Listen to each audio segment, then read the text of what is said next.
Bonjour, bonsoir tout le monde. On est vraiment content de vous retrouver pour ce nouvel épisode du podcast Bistro Brain, la tête à Papineau. Il fait froid aujourd'hui un petit peu en ce moment, mais bon, on va essayer de se réchauffer un petit peu, ou du moins de discuter autour de cette table et de se réchauffer un petit peu. Donc, tout d'abord, on voulait remercier les personnes qui étaient présentes à nos deux derniers 5 à 7, donc celui de Sherbrooke et celui de Montréal, qui tous les deux ont parlé de technologie du futur. Donc, 75 personnes à Sherbrooke, vous avez busté la capacité du Boc et Bière, on était complet. Oh yeah! On ne pouvait pas mieux faire, donc merci beaucoup de votre présence puis de votre envie d'être là. Au final, on note que ça augmente à chaque fois, donc on est vraiment content que ça se passe comme ça. Puis une trentaine de personnes à Montréal, c'est en train de monter tout doucement. On ne perd pas espoir que ça continue à monter tranquillement. Puis, autre annonce qu'on a à vous faire, formation de vulgarisation scientifique qui s'en vient. Alexis, tu peux nous rappeler les dates? Le 24 novembre, avec Impact Scientifique et Émilie Dubois qui va nous parler de vulgarisation scientifique et de visuel. OK, donc il va être en ligne, celle-là? Oui, exclusivement en ligne pour celle-ci, comme l'équipe de Impact Scientifique se situe à Québec, donc on va sauver un peu de transport. Au moins, ça permet à tout le monde d'y assister Ben oui, à distance, puis c'est parfait. Là, c'est ce qu'on aime aussi. Puis, pour m'accompagner ce soir, je t'ai déjà laissé la parole, Alexis, mais Alexis, évidemment. Puis Julie, qui va nous présenter tantôt notre invité de ce soir. Puis l'entrevue, je la laisserai présenter son invité. Puis, on passe tout de suite à l'actualité, à la chronique. Et Alexis, je te laisse la parole. Ben oui, une chronique actualité qui s'intitule Un road trip au paléo-indien. Donc, merci Charlie, ça vous est-il déjà arrivé en voyage de faire un arrêt sur la route pour faire du ravitaillement, manger, vous reposer, peut-être même déposer vos déchets? Bien sûr. C'est la base, a priori, de la randonnée. Eh bien, imaginez-vous donc l'habitude de faire un arrêt sur la route comme ça date pas d'hier. En fait, là, on a retracé le passage de groupes autochtones il y a de cela près de 10 000 ans aux abords de la rivière Saint-François dans le district de Brompton à Sherbrooke. Le site Kruger 2 fait l'objet de fouilles depuis 2013 et est maintenant le site le plus riche en artefacts au Québec et le troisième plus vieux. On y a trouvé 853 outils, 9 754 fragments d'os et 189 721 éclats de pierre, de quoi formuler des belles hypothèses sur le quotidien de ces familles en vacances. Donc, en gros, des souvenirs de vacances de genre il y a très longtemps. Exactement. Et pourquoi, en fait, tous ces objets accumulés à cet endroit-là en particulier? Puis comment on en est arrivé à se rendre compte qu'il y avait ça là? Et qu'est-ce qui a amené la découverte, en fait? Mais en fait, on savait déjà qu'il y a eu des passages de peuples autochtones dans la région. Cet endroit particulier-là a la spécificité d'être près de chutes et d'avoir reçu des dépôts de sable, ce qui ont favorisé la préservation des artefacts. Également, c'est dans le fond avec cette hypothèse-là que le comité du patrimoine de Bromptonville a approché l'archéologue du Musée de la nature et des sciences de Sherbrooke, Éric Graillon, pour sonder le terrain. Puis finalement, après quelques essais, ils sont tombés vraiment sur une mine d'or, on va dire ça comme ça, sauf que c'était plus des dépôts minéraux. Ça revient au même souvent. Donc, c'est ça. Les fouilles ont débuté après l'obtention d'un financement du gouvernement du Québec. Puis ce même financement-là a même été renouvelé jusqu'en 2021, compte tenu de la taille des découvertes. Juste pour vous dire, il y a même des gens de multiples universités. Il y a l'archéologue émérite de l'Université de Montréal, Claude Chapdelaine, qui a aussi contribué aux recherches. Il y a des gens de l'Europe et des États-Unis qui sont même passés. OK, donc un projet international au final. Tu dis qu'il y a vraiment beaucoup d'artefacts puis beaucoup de choses qu'on a retrouvées sur ce site, mais quoi en particulier? Qu'est-ce qu'il y a de si exceptionnel sur ce site? Bien, le site se démarque pas seulement par sa quantité d'artefacts, mais aussi par leur diversité, tellement que l'équipe a dû installer des caméras de surveillance après le pillage de certains éclats de pierre et de terre calcinés. Écoutez, tout d'abord, au niveau des 9 754 fragments d'os, on a trouvé du castor, du rat musqué, de la marmotte, du porc-épic, de l'ours, des oiseaux et même de l'esturgeon, qui est en fait une première de type d'os pour cette époque étudiée. Et s'y amène aussi l'hypothèse que, dans le fond, ces peuples-là ne faisaient pas que de la chasse, mais également de la pêche. On a aussi trouvé des pierres de foyer, une structure d'habitation qui permettent d'imaginer un peu l'organisation du quotidien. Et quant aux outils au nombre de 853, ce qui sort du lot, en fait, comme un peu pièce maîtresse. C'est une pointe de lance caractéristique de l'époque de la période du paléo-indien, dont les 5 morceaux ont été retrouvés à différents niveaux, une à 60 cm, une entre 10 et 20 cm. Donc, il y a vraiment une espèce de jeu de casse-tête qui s'est fait là. Et en très bon état, qui plus est. On a également trouvé une centaine de forêts, dans le fond, des outils qui permettent de faire des trous. Pour donner un exemple, là, quand les archéologues trouvent une dizaine de ces forêts-là, ils sautent assez haut dans les airs. Là, ils en ont trouvé une centaine, donc il y avait vraiment de quoi être ébahi. Ouais, Il a également été trouvé sur le site des couteaux, des bifaces, des grattoirs, des racloirs, des percuteurs. Et certains de ces outils étaient faits de rhyolite. Ça, c'est une pierre qu'on retrouve de manière assez stupéfiante dans les régions du Maine, du Vermont, du New Hampshire, des États au sud de la frontière. Et donc, ça laisse penser que le peuple couvrait un grand territoire. À l'inverse, il y a aussi des outils qui étaient faits à partir d'ardoise rouge, un matériau qu'on retrouve encore aujourd'hui aux abords du site. On voit déjà que l'achat local avait la cote. Et comment on sait alors à quelle époque ont appartenu les gens ou les objets qui sont passés par là? Là, comme tu as dit, c'est comme un pêle-mêle, là, tout a été mélangé et tout. Comment on arrive à dater tout ça? Oui, mais exactement. Là, l'équipe a d'abord dû se faire un sacré bon travail de moine avec tous les artefacts. Là. Une fois sortis du sol, en fait, ils ont couvert à peu près 104 mètres carrés. Pour donner un référent, là, 1 mètre carré avec une équipe à temps plein, c'est un travail d'une semaine. Donc, multipliez ça par 104, vous avez... 104 semaines, 2 ans. Exactement. Donc, au nombre d'artefacts, on considère vraiment ça comme un travail de moine. Viennent ensuite les techniques de datation pour identifier la date à laquelle ils proviennent. Premièrement, peut-être que vous avez déjà entendu parler de la datation par carbone 14. Ça permet de mesurer l'activité radiologique du carbone 14 en réaction à des matières organiques. En plus, il y avait aussi l'utilisation d'une technique plus récente qui s'appelle la luminescence optique, qui a été amenée par une équipe de l'UQAM, l'Université du Québec à Montréal. Et celle-ci, elle permet plutôt de déterminer le temps durant lequel les minéraux ont été enterrés. Et finalement, il y avait également la tracéologie, donc l'étude des traces laissées sur les outils par d'autres matériaux, qui a donné des hypothèses d'utilisation de ces outils. S'il y a des gens de l'UQAM qui nous écoutent et qui veulent venir nous parler de cette nouvelle méthode luminescence optique, on serait très heureux de vous accueillir. Oui, de nous écairer sur la De question. nous éclairer exactement sur la méthode. Exactement. Puis c'est ça, au final, en fond, on regarde vers un passage de ces peuples-là vers 9600 ans avant aujourd'hui. Donc, on qualifie de paléo-indien récent. Et ce serait donc la plus ancienne occupation du territoire qui est alors frais d'une déglaciation et qui ressemble à une toundra. On est loin des forêts là, qu'on a maintenant. Et donc, ces familles-là qui venaient en vacances, elles venaient d'où? C'était qui? Oui, mais c'est ça, au final, qui était là? On parle des restes qu'ils ont laissés, là, mais on veut savoir de qui il s'agit. Mais avec toutes les données recueillies, les comparaisons, les recoupements, les peuples auraient appartenu à la culture plano de l'Est. C'est dans le fond des communautés disparates de chasseurs-cueilleurs, et maintenant, on sait, pêcheurs, du continent de l'Amérique du Nord.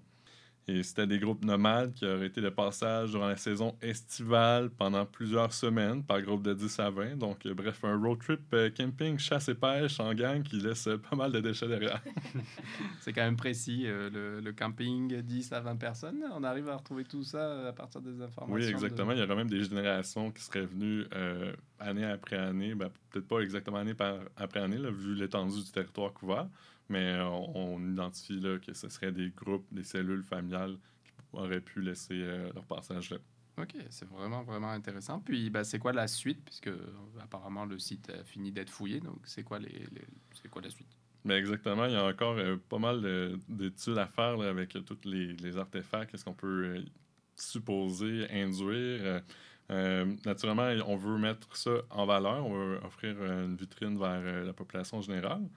Donc, il est question d'une halle culturelle sur place avec des expositions ponctuelles, temporaires, par le Comité du patrimoine de Brompton. Une exposition à l'ancienne forge, c'est une nouvelle nanobrasserie à Brompton qui ouvrira sous peu, qui veut notamment faire une vitrine sur l'histoire de Brompton et son patrimoine. Également, dans le même sens qu'il y a déjà eu des pétroglyphes qui ont été trouvés à Brompton, qui sont maintenant exposés au Musée de la nature et des sciences de Sherbrooke, on mélange les musées. Mais en fait, il voudrait également faire une exposition de ces nouvelles pièces. Les anciens pétroglyphes, pour précision, eux dataient de entre 1740 et 1830. Et cette fois-ci, c'était plutôt des Abénaquis chasseurs.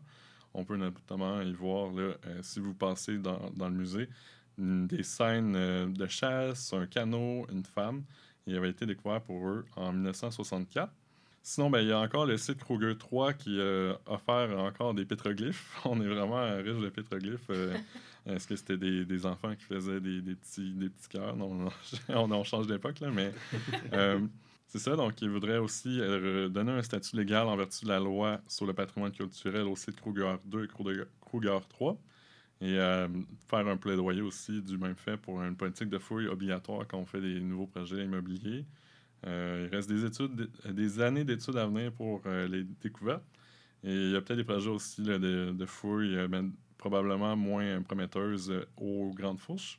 Comme c'est un site qui est plus industriel, on se souvient, là, c'est juste à côté de la rue Dufferin, qui est comme le Bercail, en fond, métropolitain de Sherbrooke. Donc, il y a eu beaucoup de modifications, puis c'est défavorisant envers la préservation des artefacts. Puis, ou sinon, peut-être à l'embouchure de la rivière Massawippi, dans la région de Lennoxville. Puis, ben, c'est ça. En terminant, j'aimerais aussi remercier Michael Jacques, qui est historien et membre du comité du patrimoine de Brompton, qui m'a partagé quelques informations exclusives, puis une précision vraiment très, très pointue sur les nombres d'artefacts. Merci. Merci beaucoup, Alexis. C'était vraiment intéressant. On parle pas souvent d'histoire dans les podcasts, puis en général dans Bistro Brain, donc c'était vraiment intéressant.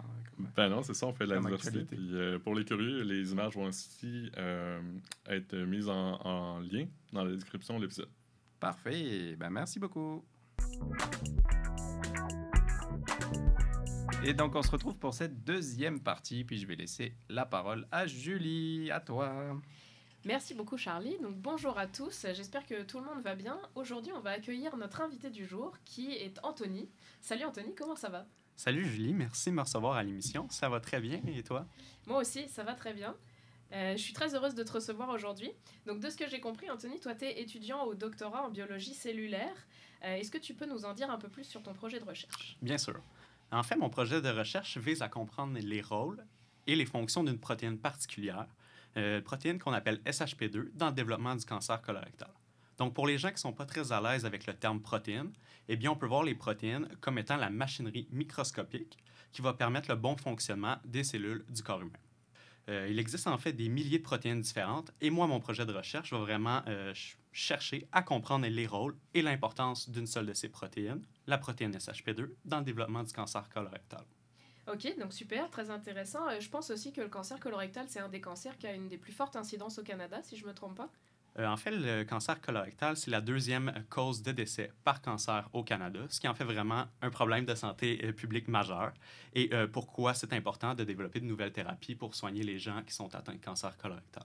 Bah effectivement, on comprend bien tout l'intérêt pour ces patients-là. Dans ton projet de recherche, je pense que tu utilises des modèles d'études bien particuliers, dont un auquel on va s'intéresser plus particulièrement aujourd'hui, qui est un modèle de mouche. Moi, j'ai été très étonnée en entendant ça, parce que je ne savais vraiment pas que la mouche pouvait être utilisée en recherche. Ça me paraît très loin de l'humain. Est-ce que tu peux nous expliquer un peu plus en quoi est-ce que tu te sers de ce modèle? Bien sûr. La mouche, qu'on appelle aussi la drosophile, c'est un très bon modèle pour étudier l'intestin. Une des principales raisons, c'est que le tube digestif de la drosophile est segmenté un peu comme celui l'est de l'être humain. En effet, le tube digestif de la drosophile est séparé en 3 grandes parties. Vient tout d'abord l'intestin antérieur, qui correspond un peu à l'œsophage et l'estomac chez l'humain. Vient ensuite l'intestin moyen, qui lui va servir à la digestion et l'absorption des nutriments, un peu comme le fait l'intestin grêle de l'humain. Et finalement vient l'intestin postérieur, qui lui va servir à l'absorption de l'eau et des électrolytes, comme le fait le côlon. Et ce qui fait vraiment la force du modèle de la drosophile, c'est la capacité à être modifié génétiquement. Donc, qu'est-ce que ça veut dire? C'est concrètement, c'est que ça nous permet de modifier ou de supprimer certaines composantes, comme les protéines, pour ensuite en observer les effets au niveau de l'intestin ou des cellules qui le composent. Ok, bon. Super. Ben, du coup, moi, j'avais une question quand même. C'est parce que donc ce modèle de mouche, il est quand même très étonnant. Est-ce que si tu es dans la rue puis que tu croises une poubelle sur le bord de la route et que tu vois des mouches vertes autour, tu les attrapes? Est-ce que si moi, je les attrape, je peux venir te voir puis on va travailler sur l'intestin avec ça? Je te dirais que théoriquement, on pourrait travailler sur son intestin, mais en fait, au laboratoire, on utilise une sorte de mouche bien particulière, c'est la drosophile melanogaster. C'est en fait le terme scientifique pour la mouche à fruits que l'on retrouve sur les fruits qu'on oublie un petit peu trop longtemps sur nos comptoirs à la maison. Ouais, donc finalement, tout le monde a un peu de quoi faire de la recherche dans son bac à fruits, finalement. Mais ces petites mouches, parce que donc les mouches dont tu parles, elles sont quand même vachement plus petites que celles qu'on peut retrouver autour des poubelles, par exemple. J'imagine que ça doit nécessiter un appareillage particulier pour travailler avec ce genre de modèle. Effectivement, comme elles sont très petites, comme tu l'as mentionné, il faut absolument un microscope pour pouvoir les observer.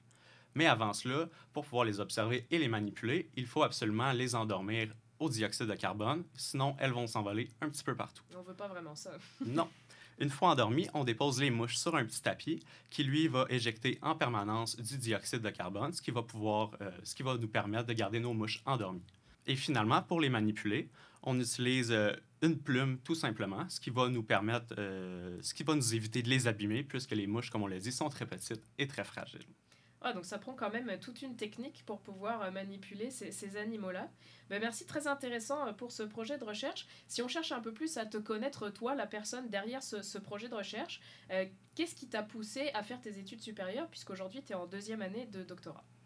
Ce qui m'a poussé à faire des études supérieures, la principale raison, c'est vraiment le dépassement de soi. Je voulais vraiment amener mes compétences en tant qu'un scientifique-chercheur à un autre niveau. Je voulais donc développer bien évidemment mes compétences scientifiques, mais aussi en gestion de projet, ainsi que mes compétences interpersonnelles comme la communication et l'encadrement. Ouais, c'est vrai que les compétences interpersonnelles, je pense que c'est des choses dont on entend de plus en plus parler aux études supérieures, puis qui sont de plus en plus plébiscitées à la fois par les étudiants et par les personnes qui vont nous embaucher par la suite. Oui, tout à fait. Donc toutes ces années d'études, parce que là, ça fait quoi, ta 6e année d'études supérieures, si je dis pas de bêtises? Oui, presque. Donc ces 6 années-là, est-ce que toi, tu les caractériserais comme un long fleuve tranquille, ou est-ce qu'il y a eu des périodes plus difficiles que d'autres? Il y a assurément eu des périodes beaucoup plus difficiles que d'autres, mais je crois qu'en général, les études supérieures, c'est assez difficile. Pour arriver à se dépasser, je crois qu'il faut vraiment savoir se remettre en question pour cerner ce qu'on veut améliorer.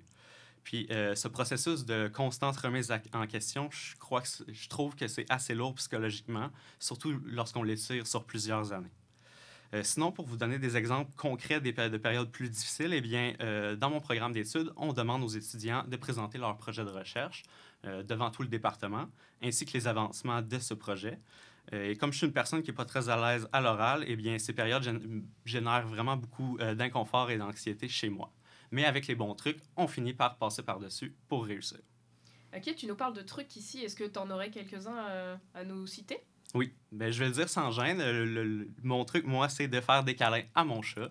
Mon chat qui s'appelle Tabi et qui a maintenant 20 ans et qui a été là pour moi depuis le début de mes études. Et je tiens aujourd'hui à le remercier, ma petite Tabi. Ben, une anecdote très mignonne, donc merci Tabi. Je pense maintenant aux personnes qui aimeraient peut-être commencer des études supérieures ou éventuellement qui sont déjà aux études supérieures. Est-ce que tu aurais des conseils de ton expérience à leur donner?